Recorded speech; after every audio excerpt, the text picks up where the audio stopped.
Well, as you see, I brought my little man with me again tonight because he really enjoys coming to Spofest, and he would like to be a reader of a poem that he wrote himself, and I thought it was most appropriate because it's the season. This is Julian Harrison. No, you go first. No, you first. Here. No, you're first. No, he's good. You go first. Okay. Red, yellow, orange, and brown, all the leaves are falling down. Starry skies and nights of blue, but I still have to stay in school. Thank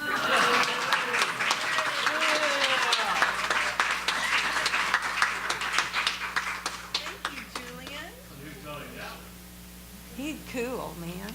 You got big shoes to fill now, Connie. You know what? He challenges me every day. He does. What? Thank you.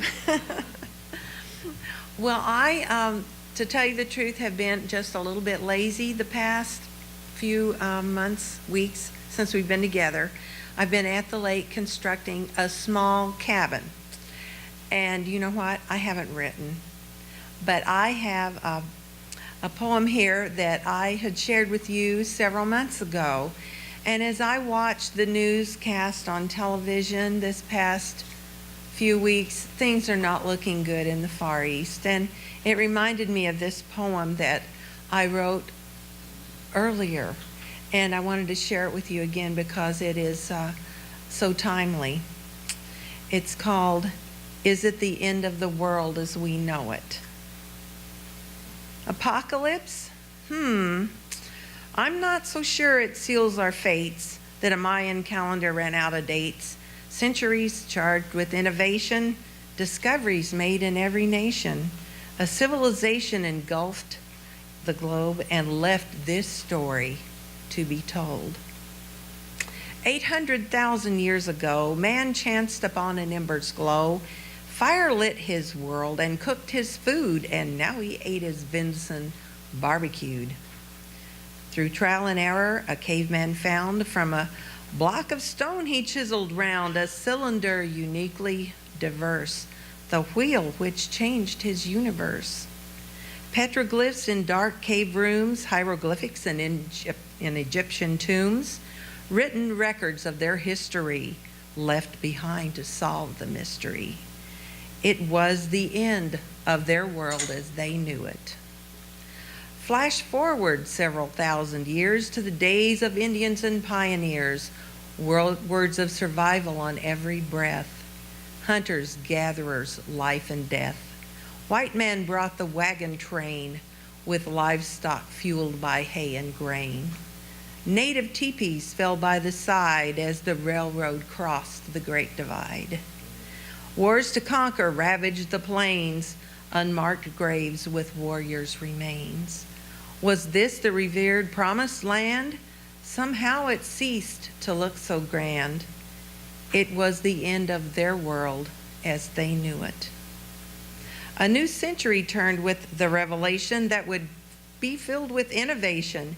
With a flick of a light switch at our bid, electricity put us on the grid. Marconi gave us the radio, Singer a machine with which to sew. Bell graced us with his telephone and introduced the first dial tone. Edison, the phonograph machine, and images on a movie screen. Ford with his models A and T coined a new phrase, let's go sightsee. Wright brothers were the first in flight. Pasteur, anti-venom for a bad snake bite. You knew that was coming, didn't you? Okay. Major discoveries we'll not forget, but man, you ain't seen nothing yet.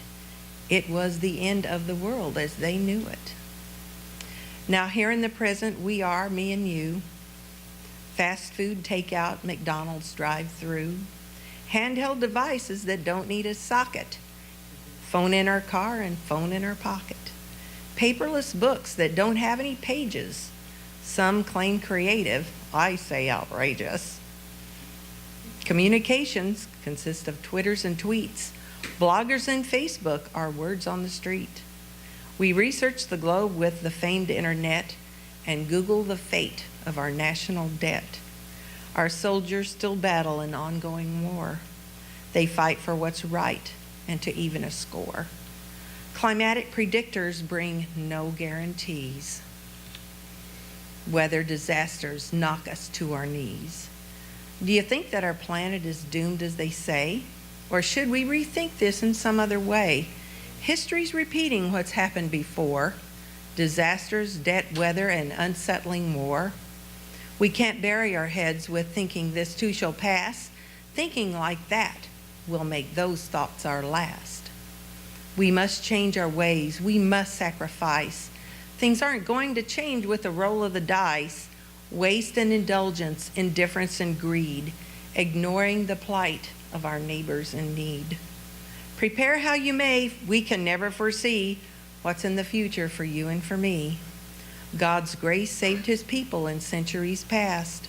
There's no doubt in my mind that we won't be the last. It's true that nothing's as sure as change, and our attitude we can rearrange. We've lived it, we conquered, we'll do it again. Success lies in courage that grows from within. Your glass is half full. It's up to you how you show it.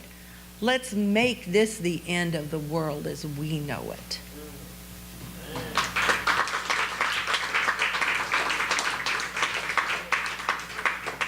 That's about the heaviest thing I ever wrote, and we know that's not the Connie way, so I do have some funny stuff for you.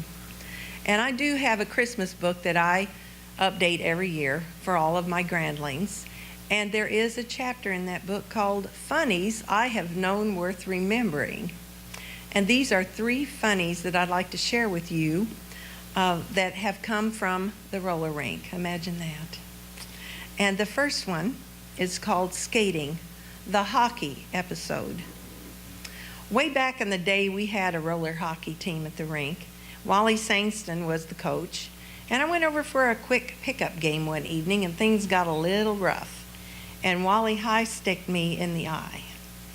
I ended up with one heck of a shiner, and at the time, I was doing a lot of school programs with the Snakes, and you just don't show up for class with a black eye. So I thought to myself, where can I get some industrial strength makeup to cover this black eye? I followed my best instinct and showed up on the steps of McLaughlin Funeral Home. And a couple of the morticians came to the door. I asked one of them, pointing to my eye, "Can you do something about this for me?" I didn't know him personally at the time, but Warren Simler invited me in and took me to the basement. He set me up on one of the gurneys and proceeded to make up my eye. Did a great job. Couldn't see a hint of black or blue bruising at all.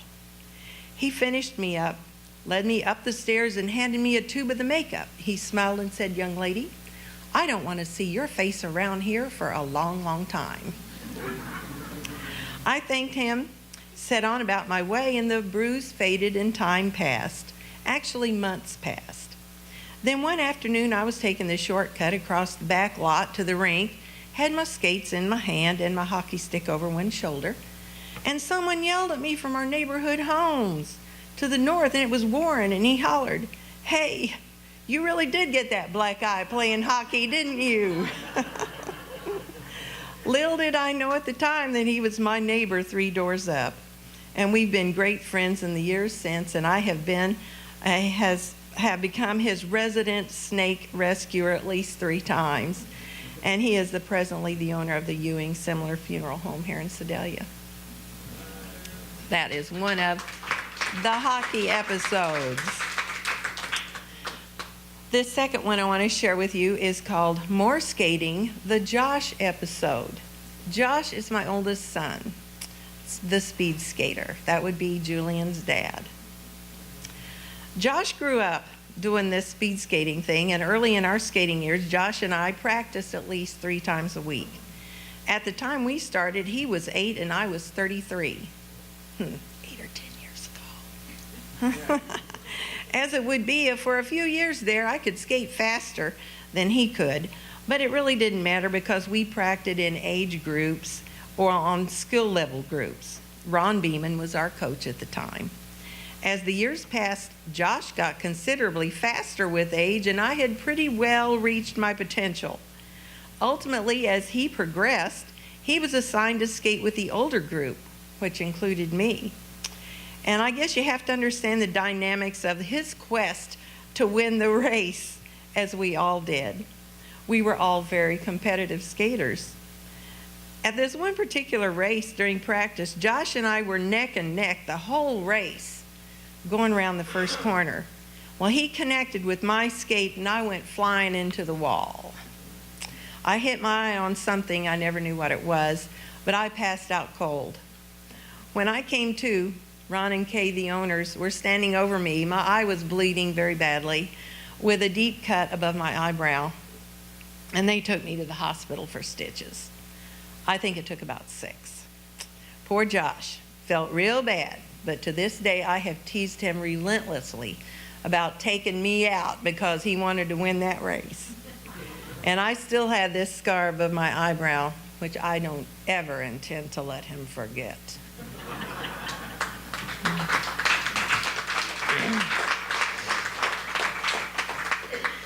And this last one is called Skating, Mother's Revenge. Well, Josh and I, we were at a speed meet, and I think it was in Springfield because it was a big meet, the Easter meet. He was about 11 or 12 and had skated brilliantly. He'd been leading the pack in first place and took a fall on the last to the third lap, which dropped him into last place. He got right up and he churned those skates until he was back in first place, and the crowd was roaring, and I was about to faint from the excitement of it all, and he did indeed win. Well, the crowd went wild. He ended up with first place in his division at that meet, and he was up on the podium to accept his first place trophy. I was just overwhelmed with his feat of his feet. And I stood up and shouted, "I gave birth to that boy." And, I guess hearing that wasn't one of his proudest moments. But his determination to succeed was certainly one of mine. And I'll never forget that. That's my Josh.